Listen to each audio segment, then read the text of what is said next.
The man standing before Vivian looked like he had just stepped out of a church service. His black cassock was crisp and clean, reaching down to his ankles. A wooden rosary hung from his neck, the beads clicking softly as he moved. His face was round and kind, with gentle eyes that crinkled at the corners when he smiled.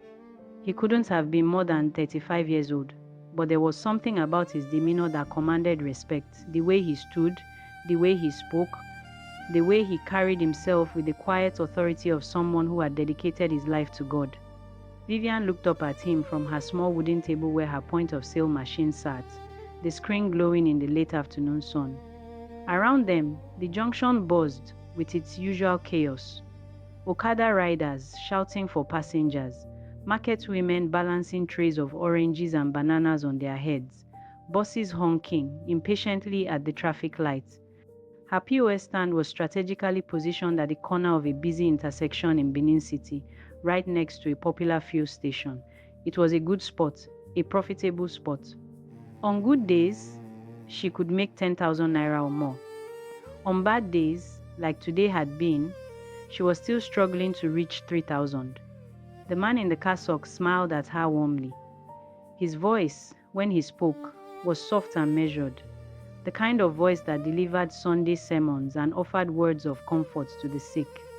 "How much do you charge for 20,000 naira withdrawal?" he asked. 200 naira, she replied, her fingers already moving toward her POS machine. "That is fair," he said, nodding approvingly. "Please, I am in a bit of a hurry. I have a sick parishioner at the hospital who needs urgent medication. The family called me, and I must get there as soon as possible." Vivian felt a small tug of sympathy in her chest. She had always been soft-hearted, especially when it came to matters of sickness and emergency. Her own mother had been seriously ill 2 years ago, and she remembered the panic, the desperation, the need for immediate help. "No problem, sir," she said. "Do you have your card?" The man's face fell slightly. He touched his pockets, patting them as if searching for something. Then he looked at her with an apologetic expression. "My daughter, I left my card at the parish house, but I can make the transfer directly to your account. I have mobile banking on my phone. Is that okay?" Vivian hesitated for just a moment. She preferred card withdrawals because they were instant, verifiable, and safe. Transfers could be tricky. Sometimes the alerts came late. Sometimes they didn't come at all until hours later due to network issues. But she looked at the man's face, at his cassock, at the wooden rosary around his neck, and something in her softened. "Okay, sir, no problem. Let me give you my account number." She recited the numbers slowly while he typed them into his phone. His fingers moved quickly across the screen, and after a moment, he looked up and smiled. "Done," he said. "I have sent 20,000 naira to your account. Please check if the alert has come." Vivian picked up her phone and stared at the screen. No alert. She refreshed her SMS inbox. Nothing. She opened her banking app and checked the balance. No change. "Sir, I have not received the alert yet," she said, looking up at him with a small frown. The man checked his phone again, scrolling through his transaction history with a concerned expression. "But it shows successful here on my end," he said, turning the phone toward her. Vivian leaned forward and looked at the screen. Indeed, there was a transaction confirmation showing that 20,000 naira had been sent to an account number. But she couldn't be completely sure it was her account. The phone screen was small and the numbers were tiny. "Sir, maybe the network is delaying the alert," she suggested. "Sometimes it takes a few minutes. Can you wait small?" The man looked at his wristwatch, an old Casio with a worn leather strap, and his face creased with worry. "My daughter, I would wait. But the family at the hospital is really desperate. The doctor said if they don't get the medication in the next 30 minutes, the woman might not make it." "I cannot let someone die because of a network delay," he said, his voice heavy with concern. Vivian felt the weight of his words. A woman's life hanging in the balance. 30 minutes, medication, death. The words swirled in her mind, creating an image she didn't want to see: a woman on a hospital bed, gasping for breath, while her family waited helplessly for money that was being delayed by network issues. But sir, if I give you the money and the alert does not come, it will come, my daughter. I am a man of God. I would not cheat you, the man said gently, placing his hand over his heart in a gesture of sincerity. Look, let me give you my number. If by any chance the alert does not come in the next hour, you call me immediately, and I will sort it out. I promise you. He recited a phone number, and Vivian quickly saved it in her phone under the name Reverend Father. The man's eyes were kind, almost pleading. The cassock, the rosary, the urgent mission of mercy, everything about him spoke of authenticity, of trustworthiness, of a man who could not possibly be dishonest. Vivian made her decision. Okay, sir, let me give you the money, but please, if the alert does not come, I will call you. God bless you, my daughter, the man said, relief washing over his face. You are doing a good deed. This woman's life will be saved because of your kindness. Vivian counted out 20,000 naira from her cash bag, 20 crisp 1,000 naira, notes that she had worked hard to accumulate throughout the day. She handed them to the man, who received them with both hands and a grateful smile. Thank you, my daughter. May God reward you abundantly, he said, tucking the money into a small black bag he was carrying. And then he was gone, walking briskly toward the road, his cassock swaying behind him. Vivian watched him disappear into the evening crowd, a small smile on her face. She had done a good thing.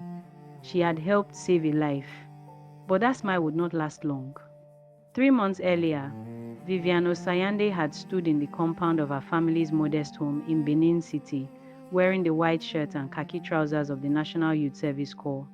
Her discharge certificate was clutched in her hand, and her face was bright with the hope and uncertainty that comes at the end of one chapter and the beginning of another. She was 25 years old, a graduate of mass communication from the University of Benin. For 4 years, she had studied journalism, public relations, media ethics, and communication theories. She had dreamed of working in a television station, of becoming a correspondent, of telling stories that mattered. During her NYSC year in Kaduna State, she had worked at a local radio station and had fallen even more deeply in love with broadcasting. She could see her future clearly, a career in media, a voice that people would listen to, stories that would change lives. But Nigeria had other plans for Vivian. She sent out her CV to 37 different media houses across the country: NTA, Channels TV, AIT, TVC, Silverbird, Beat FM, Cool FM, Wazobia FM, every station she could think of. Some never replied. Some sent automated emails thanking her for her interest but informing her that there were no vacancies at the moment. A few called her for interviews, and she traveled at her own expense to Lagos twice, to Abuja once, spending money she didn't have on transport and accommodation, only to be told at the end that they would get back to her. They never did. Months passed. The excitement of completing NYSC faded, replaced by the slow, crushing weight of unemployment. She watched her classmates from university, the ones whose parents had connections, whose uncles knew someone, who knew someone, get jobs at banks, oil companies, and multinational corporations. She watched them post photos on Instagram and Facebook, first day at work, new office, company car, team lunch, and she felt the familiar sting of being left behind. Her father, a retired civil servant whose pension was barely enough to feed the family, looked at her with a mixture of sympathy and helplessness. Her mother, a petty trader who sold vegetables at Uselu Market, worked from dawn to dusk just to keep the household afloat.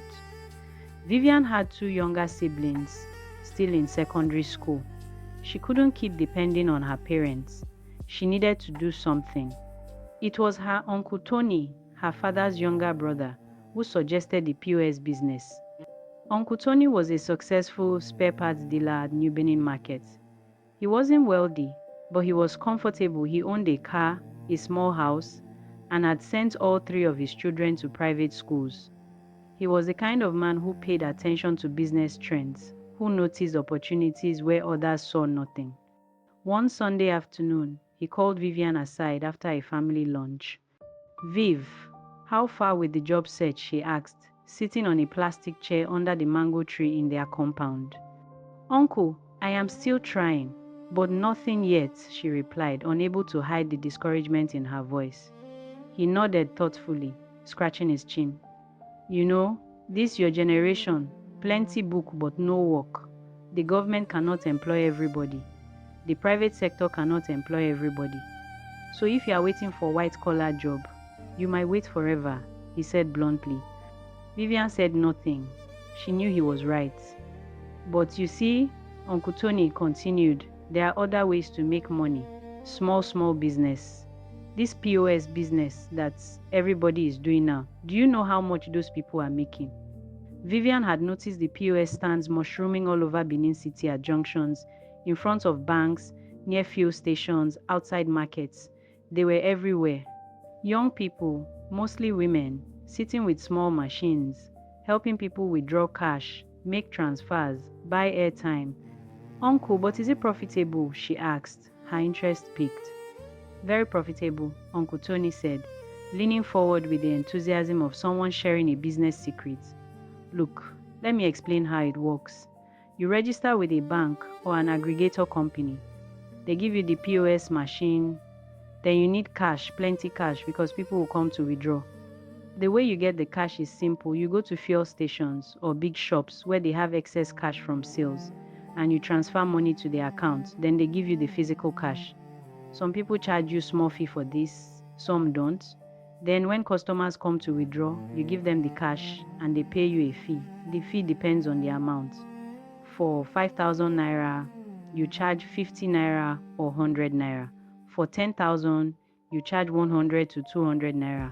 For 20,000, 200 to 300 naira. You understand?" Vivian nodded slowly, doing the mathematics in her head. "So if you are in a good location, very busy junction, near markets, near bank, and plenty people come to withdraw, you can make serious money," Uncle Tony continued. "Some people are making 10,000 naira per day. Imagine that. 10,000 naira every day. That is 300,000 naira in a month. More than what some bank workers are earning." Vivian's eyes widened. 300,000 naira a month? That was more than twice what most entry-level jobs paid. "But uncle, to start, how much will I need?" she asked. Uncle Tony calculated on his fingers. The machine itself, if you buy your own, is about 40,000 naira. But some companies can give you for free if you register with them and meet their requirements. Then you need working capital cash to give people when they come to withdraw. If you start small, you can begin with 100,000 naira. If you want to do it well, 200 to 300,000. Then you need a good location. If you can rent a small table space in front of a busy shop or at a junction, you pay maybe 5 to 10,000 per month. And you need a chair, an umbrella for sun, maybe a small table. Altogether, if you manage well, you can start with 300,000 naira. 300,000 naira. Vivian did not have 300 naira, let alone 300,000. Uncle Tony must have seen the discouragement on her face because he smiled. "Viv, I will borrow you the money," he said simply. Vivian's heart leaped. "Uncle, seriously?" "Yes, I'll give you 300,000 naira. You will use it to start the business. When you start making profits, you pay me back small. No pressure, no interest. Just pay me when you can. But you must take it seriously. You must manage the money well. Don't use it for other things. This is business capital. You understand?" Tears pricked at Vivian's eyes. In a country where nobody helped anybody without expecting something in return, where family members borrowed money and charged interest, where uncles demanded collateral before lending to their own nieces, here was Uncle Tony, offering her a lifeline with no strings attached. "Thank you, Uncle. I will not disappoint you," she said, her voice thick with emotion. And that was how Vivian entered the POS business. The first challenge was finding a good location. Vivian spent 2 weeks walking around Benin City, studying different junctions, observing foot traffic, noting where banks were located, where markets were, where people naturally gathered. She learned quickly that location was everything. A POS stand in a quiet street was useless. You needed to be where the people were. She finally found a spot at a busy junction near Uselu Market, right beside a fuel station. The fuel station manager, after some persuasion and a small monthly fee of 7,000 naira, agreed to let her set up her table on the edge of his premises. It was perfect. Hundreds of people passed by every day. The fuel station itself had constant customers, and the market across the road generated heavy traffic.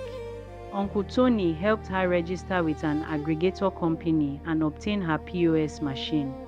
He also introduced her to the fuel station manager and some big traders at the market who had excess cash and were willing to give her physical cash in exchange for bank transfers.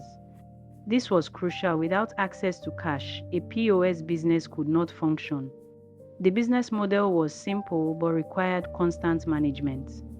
Every morning, Vivian would go to the fuel station or to Mama Blessing, a big provision seller at the market, and exchange her bank transfers for physical cash. If she transferred 100,000 naira to Mama Blessing's account, Mama Blessing would give her 100,000 naira in cash. Sometimes, if Mama Blessing was in a good mood and didn't urgently need the bank transfer, she wouldn't even charge Vivian anything. Other times, she charged a small fee of 200 or 500 naira. With the cash in hand, Vivian would sit at her table from 8 in the morning until 7 in the evening, waiting for customers. They came in all forms. Okada riders who needed to send money home to their villages, market women who didn't want to carry large amounts of cash, students who needed to withdraw money their parents had sent, business people who needed quick transfers, civil servants who had just been paid and needed cash for the weekend. The fees were small, but they added up. 50 naira here, 100 naira there, 200 naira for a larger transaction. On a good day, when the market was busy or it was month-end and people had just received salaries, Vivian could make between 8,000 and 12,000 naira. On slow days, rainy days, Mondays when people were broke, mid-month when salaries had been exhausted, she might make only 1 or 2,000 naira. But overall, it was working.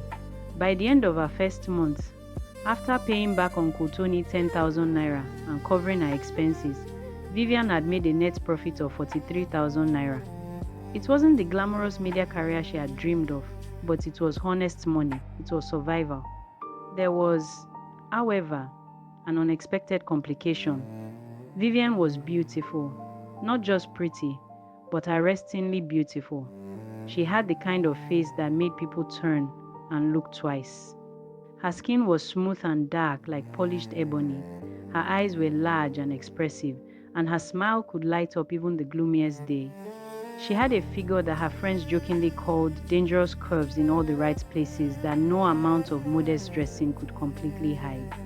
This beauty, which should have been a blessing, became a burden in the POS business. Men started coming to her stand not because they needed to withdraw money or make transfers, but because they wanted to see her, to talk to her, to shoot their shot, as they called it. Some were subtle, making small talk while completing their transactions, asking her name, where she lived, whether she was single.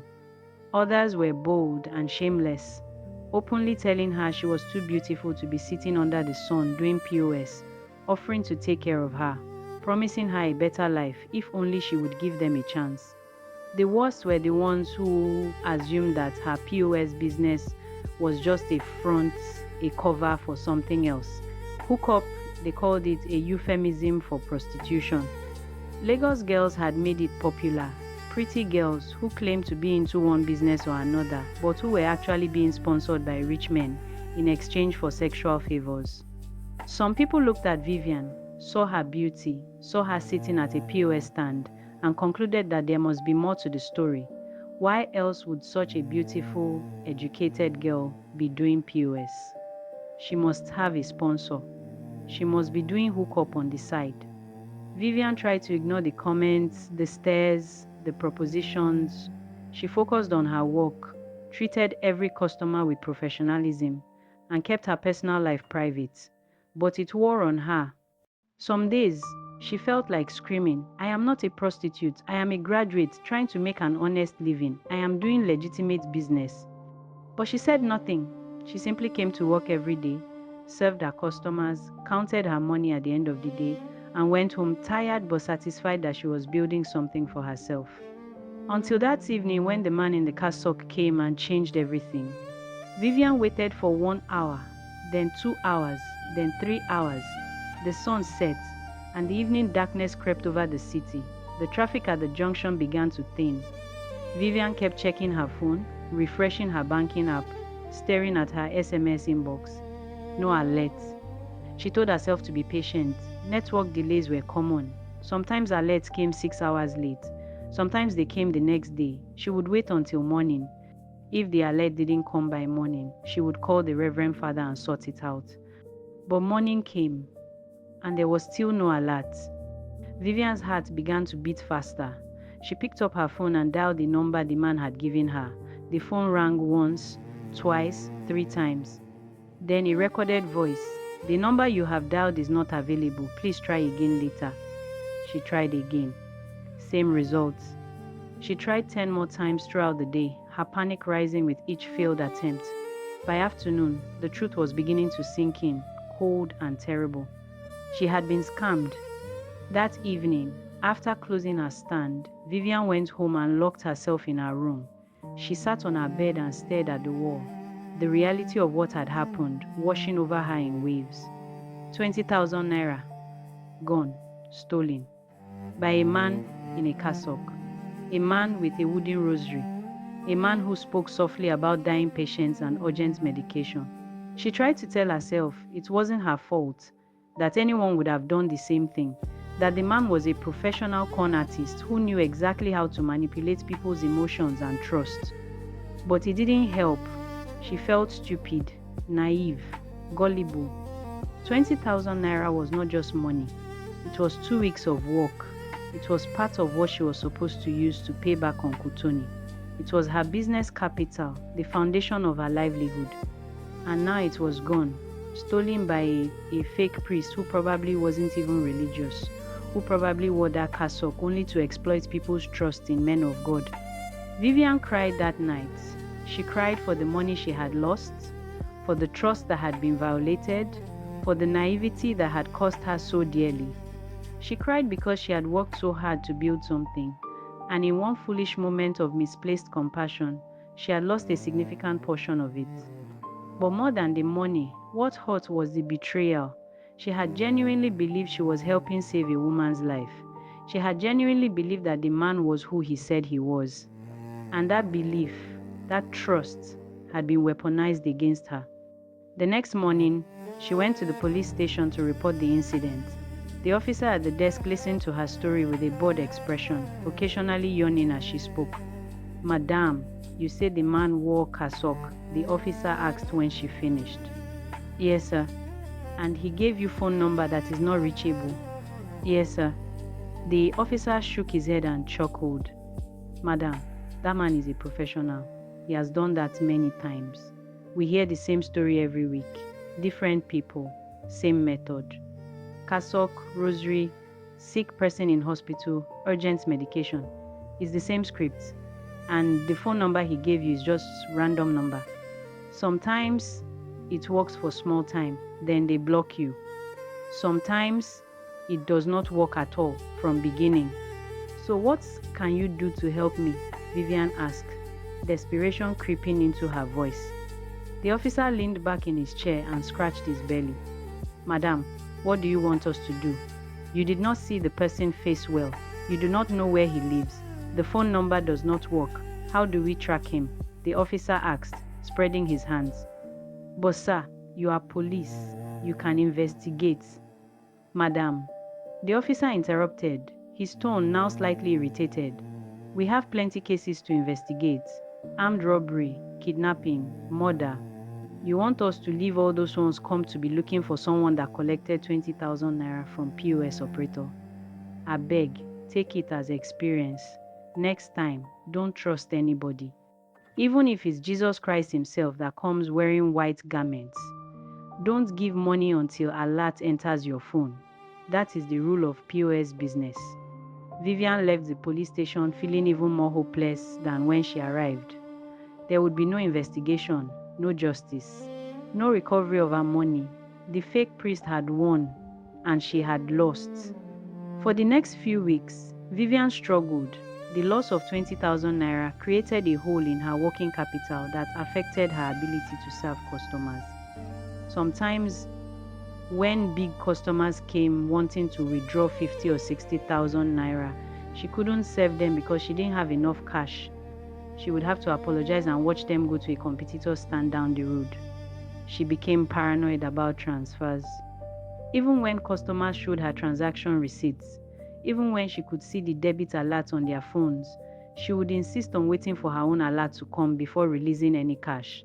Some customers understood, others got impatient and went elsewhere. She lost some business, but she didn't care. She had learned her lesson the hard way. Uncle Tony, when he heard what happened, was sympathetic but also disappointed. Viv, you are lucky, it's only 20,000 naira. Some people lose hundreds of thousands to these scammers. But you see, in business, you must always be sharp. Anybody can dress like anything. Cassock, suits, uniform, all are costume. Until money enters your account, until you see alerts with your own eyes, don't give anybody anything. You hear me? Vivian nodded, fighting back tears. Yes, uncle. I have learnt. But she hadn't learnt enough. Because 2 months later, another scam would hit her, this time even more devastating. It was a Saturday afternoon in November. The market was busy with weekend shoppers, and Vivian's POS stand was doing good business. She had already made about 8,000 naira in charges by 2 o'clock and was feeling optimistic about hitting the 10,000 naira mark before closing time. A young man approached her table. He was probably in his late 20s, dressed in a clean polo shirt and jeans. He had a friendly face and an easy smile. Nothing about him raised any red flags. "Good afternoon," he greeted cheerfully. "Good afternoon. How may I help you?" Vivian responded, looking up from her phone. "I want to make a deposit," the man said. "Okay. How much?" 2,000 naira, he replied.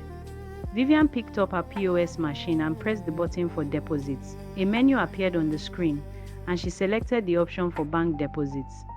"Which bank?" she asked. "GT Bank," the man said. Vivian navigated to the GT Bank option and waited for the next prompt. "Account number?" The man recited a 10-digit number, 0123456789. Vivian typed in the numbers carefully. The machine took a moment to verify, and then a name appeared on the screen, Chukwu Emmanuel. Vivian looked up. "Is it correct?" The man looked at the screen, squinted, and then shook his head. No, that is wrong. I gave you the wrong number. Sorry, let me check again." He pulled out his phone and scrolled through what looked like his contact list. "Sorry, I mixed up the numbers. The correct one is 0123567489. Vivian frowned slightly. She had already entered the first number and would now have to cancel and start again. But it was a simple mistake. People mixed up numbers all the time. "Okay, no problem. Let me cancel this one and start again," she said. She pressed the cancel button, and the machine beeped, returning to the main menu. But before she could start again, the man leaned forward with an apologetic smile. "Auntie, abeg make, I just verified the number myself. I don't want to give you wrong number again. Just give me the machine. Let me enter it correctly." Vivian hesitated. She didn't usually let customers handle her POS machine, but the man seemed harmless, and it was just to verify an account number. What harm could it do? "Okay, but make it quick," she said, handing him the machine. The man took the machine and began pressing buttons.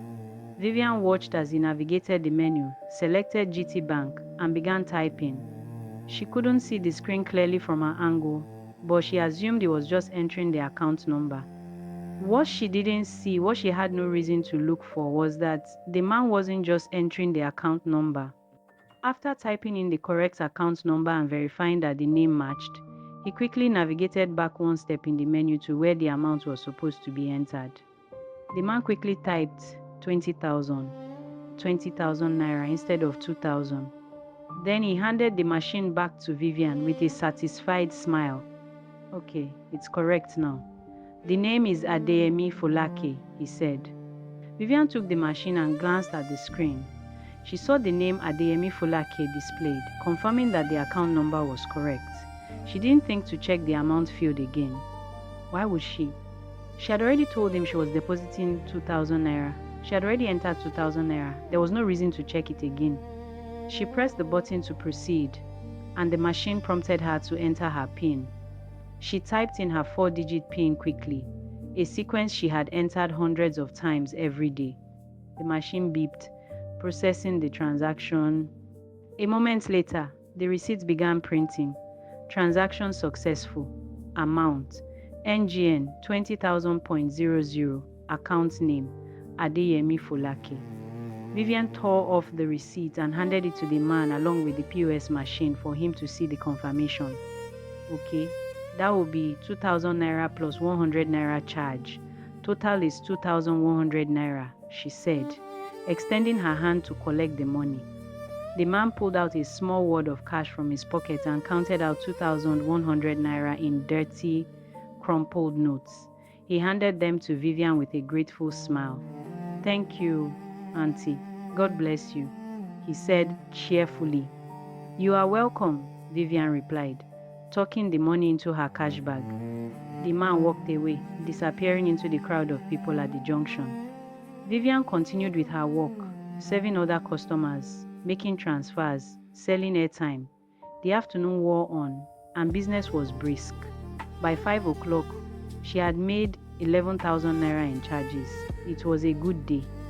It wasn't until she was closing for the evening, counting her cash and reconciling her accounts, that she noticed something was wrong. She had started the day with 180,000 naira in her cash bag. Throughout the day, she had given out cash for withdrawals and received cash for deposits. According to her records, she should have 195,000 naira remaining. But when she counted the physical cash in her bag, she only had 177,000 naira. She counted again, more slowly this time, separating the notes into neat stacks. Same result, 177,000 naira. She was short by 18,000 naira. Panic began to creep into her chest. She went through her transaction receipts one by one, checking each withdrawal and each deposit against the cash in her box. Everything seems to match except... She paused at one receipt. A deposit to GT Bank, Adeyemi Folake, amount 20,000 naira. 20,000 naira? Vivian's heart began to race. She remembered the transaction clearly.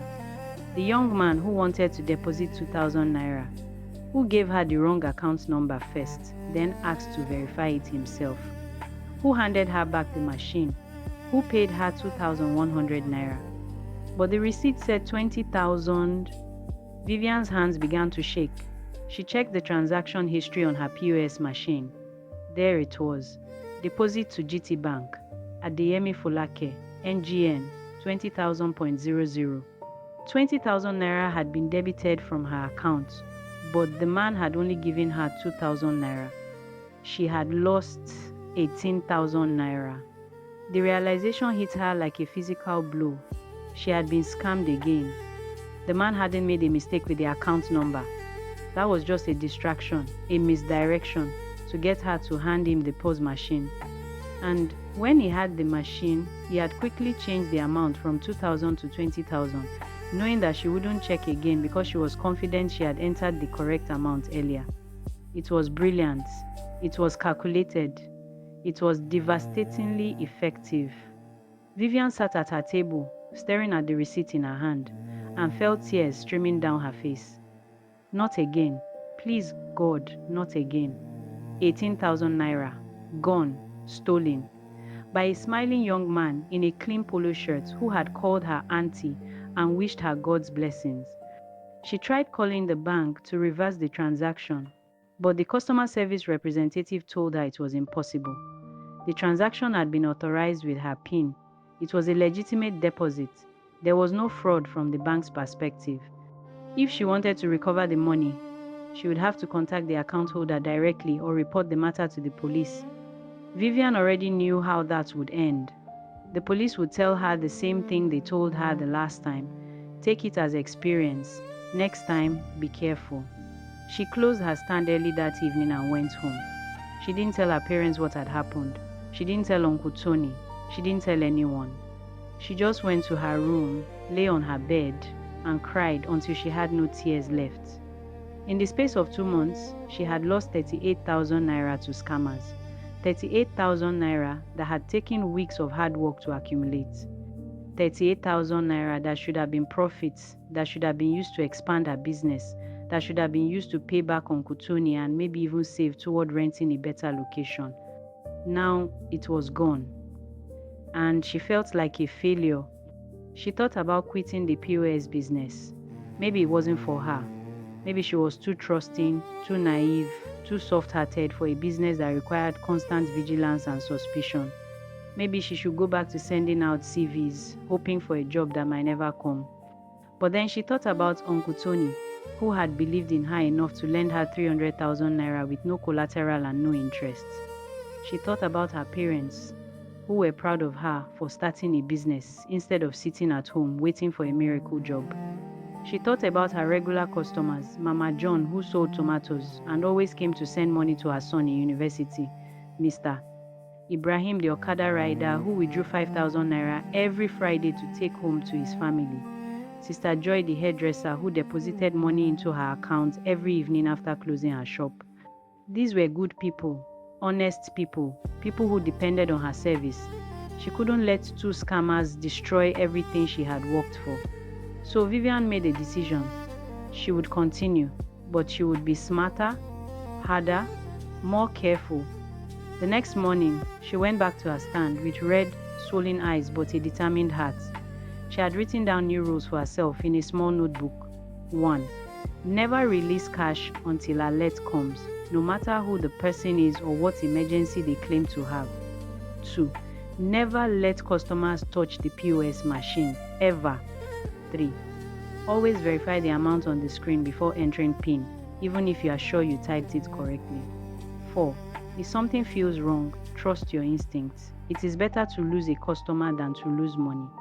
She pasted these rules on her table where she could see them every day. The first few days were difficult. She had become so paranoid that she second-guessed every transaction, checked every detail 3 times, and sometimes kept customers waiting longer than necessary. Some customers complained. A few went to other POS stands. But most understood, especially after she explained that she had been scammed twice. Mama John, the tomato seller, who had become something of a friend, patted her shoulder sympathetically after hearing her story. Eya, my daughter, these scammers, they don't have conscience. They see young girl wey dey try make honest living. Instead of them to encourage you, them go find way to cheat you.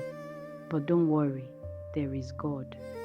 You will survive this one, Mama John said warmly. Other traders at the market who heard about her losses also offered words of encouragement and shared their own stories of being scammed. It seemed everyone had a story. The woman who sold provisions had lost 40,000 naira to a customer who claimed he wanted to buy goods in bulk, made a fake transfer, collected the goods, and disappeared. The electronics dealer had been duped by a man who brought fake dollars and exchanged them for genuine naira. The phone accessory seller had accepted a transfer for a phone, only to have the transaction reversed 3 days later by the bank because the sender claimed it was unauthorized. Scamming had become an epidemic, a cancer eating away at the small businesses that form the backbone of Nigeria's informal economy. And the scammers were getting more sophisticated, more creative, more brazen. Vivian's story, painful as it was not unique. She was one of thousands of POS operators across Nigeria who had been scammed in similar ways. The methods varied slightly, but the core strategy was always the same. Exploit trust, create urgency, manipulate emotions, and disappear before the victim realizes what has happened. As the weeks passed, Vivian slowly rebuilt her confidence and her capital. She was more careful now, almost obsessively so. She verified every transaction twice, sometimes 3 times. She never let anyone touch her POS machine. She waited for alerts even when customers showed her transaction confirmations on their phones. Some people thought she was being difficult or unnecessarily suspicious, but she didn't care. Her business, her money, her responsibility. The paranoia probably cost her some customers, but it also saved her from more scams. At least twice in the following month, suspicious individuals came to her stand with transactions that didn't feel right. One was another person in religious garb, this time a Muslim alpha in full white regalia who wanted to withdraw 30,000 naira without a card, promising to transfer and insisting he was in a hurry for Jumat prayers. Vivian politely but firmly told him she could not help him until her alert came. He became angry, accused her of being disrespectful to men of God, and stormed off. No alert ever came. Another was a well-dressed woman who wanted to make a deposit and asked to verify the account number on Vivian's machine. Vivian remembered the trick and refused, instead offering to read out the account name after she entered the number herself. The woman became flustered, claimed she had forgotten something, and hurried away without completing the transaction. These near misses confirmed what Vivian had suspected. The scammers were everywhere, constantly prowling for victims, refining their techniques, exploiting people's goodwill and trust. 3 months after the second scam, Vivian was still in business. She had managed to rebuild most of her losses through sheer determination and long working hours. She arrived at her stand earlier than before and stayed later. She worked 6 days a week instead of 5. She cut down on personal expenses, wore the same clothes repeatedly, ate less, saved more. Uncle Tony noticed her dedication and, instead of pressuring her for payments, offered to reduce the amount she owed him. "Viv, I can see you are trying. Don't kill yourself over this money. Pay me when you can. The most important thing is that you are still standing, still working. Many people don't give up, but you never give up. That one alone is success," he told her one Sunday afternoon. His words meant more to her than he could know. In a world full of scammers, fake priests, and smiling thieves, Uncle Tony's integrity stood out like a beacon. But the question that plagued Vivian's mind was this: how many other young people were out there trying to make an honest living through POS business who were being scammed every day? How many had lost their entire capital and given up? How many were still losing money because they didn't know the tricks? Whenever she met other POS operators at the market or at the bank, she would share her story, warning them about the fake religious leaders, the account number verification trick, and other scams she had heard about from fellow operators. Many of them had similar stories. Some had lost even more than she had. One woman had lost 150,000 naira to a group of scammers who worked together. One distracted her while another swapped her cash box with an identical box filled with fake currency. By the time she discovered it, they were long gone. Another operator, a young man, had been robbed at gunpoint early one morning while going to the fuel station to get cash. He lost everything: his POS machine, his cash, even his phone. He never recovered and had to abandon the business entirely. The POS business, which had seemed like a golden opportunity for unemployed graduates, had become a minefield. Yes, the profits were real. Yes, people were making money. But the risks were equally real and growing every day. Vivian began to wonder if there was a better way. If only there was more education, more awareness, more protection for small business owners like herself. If only the police took these crimes seriously instead of dismissing them as minor issues. If only the banks had better fraud prevention measures. If only there was a system where POS operators could report scammers and warn each other in real time. But there was none of that. Everyone was on their own, learning through painful experience, losing money to scammers who operated with impunity. The two scams that hit Vivian are just the tip of the iceberg. There are many other ways scammers are targeting POS operators every single day across Nigeria. There is the chargeback scam, where someone uses a stolen card to withdraw money, and days or weeks later, the real card owner reports the transaction as fraudulent. The bank reverses the transaction, debiting the POS operator's account, but the scammer has already walked away with the cash. There is the network manipulation scam, where scammers use special apps to create fake bank alerts that look exactly like real alerts. They show you the alert on their phone, you give them cash, and later you realize no money actually came into your account. There is the police impersonation scam, where criminals dress as EFCC or police officers, claim your POS business is illegal or being used for fraud, and demand money to avoid arrest. The methods are endless, the creativity is disturbing, and the victims are countless. Vivian's story is not unique.